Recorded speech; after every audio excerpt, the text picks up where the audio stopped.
நாம் இன்று பார்ப்பது சிறுதானிய சோள dosa. This video sponsored by பைமோட் மொபைல் ஆப்.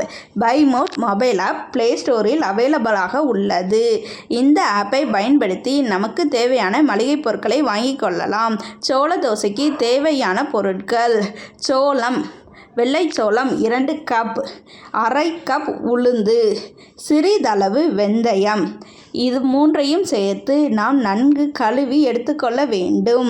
கழுவிய பிறகு இதை 6 மணி நேரமாவது ஊற வைத்து எடுத்துக்கொள்ள வேண்டும். ஊற வைத்த தண்ணியை நாம் வடித்துவிட்டு அதை ஒரு மிக்ஸி ஜாருக்கு மாற்றிக்கொள்ள வேண்டும். நாம் ஊற வைத்த தண்ணியை ஊற்றி சிறிது சிறிதாக ஊற்றி நாம் இந்த மாவை நன்றாக தோசை மாவு பதத்திற்கு அரைத்து எடுத்துக்கொள்ள வேண்டும். அரைத்த மாவை நாம் 8 மணி நேரம் புளிக்க வைக்க வேண்டும். 8 மணி நேரம் புளித்தால்தான் தோசை ஊற்ற முடியும்.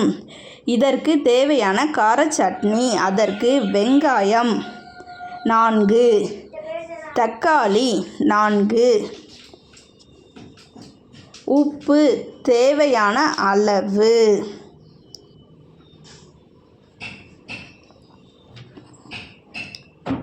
வற்றல் 8, சிறிதளவு கொத்தமல்லி.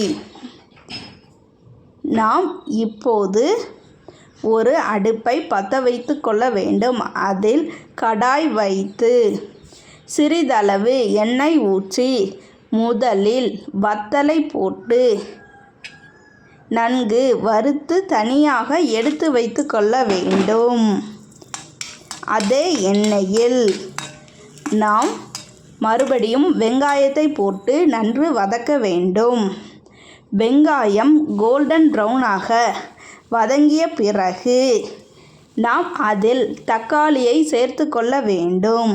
தக்காளி நன்றாக வதங்கிய பிறகு அதில் கொத்தமல்லி இலையை சேர்த்து லைட்டாக வதக்கி அடுப்பை ஆஃப் பண்ணி கொள்ள வேண்டும்.